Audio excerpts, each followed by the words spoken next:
দেশের ভবিষ্যৎ কেমন হবে তা নির্ধারণ করার সুযোগ এসেছে দীর্ঘ 17 বছর পর।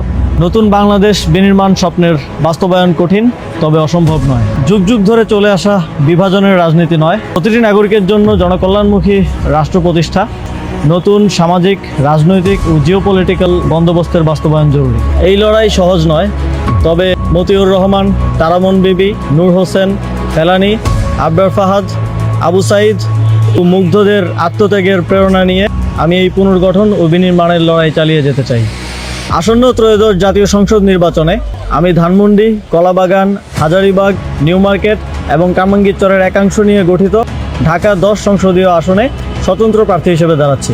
বড় কোনো রাজনৈতিক দলের পৃষ্ঠপোষকতা, অসংখ্য নিবেদিত কর্মী, প্রচলিত ব্যবস্থায় প্রয়োজনীয় অর্থ কোনোটাই আমার নেই। আপনাদের সহযোগিতা, সমর্থনই আমার একমাত্র অবলম্বন এবং আমার দায়বদ্ধতাও থাকবে শুধুমাত্র আপনাদের প্রতি।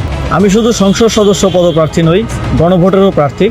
এতগুলো প্রাণের বিনিময়ে দেশ সংস্কারের যে সুযোগ এসেছে তা বাস্তবায়নে গণভোটে হ্যাঁ ভোট দিন।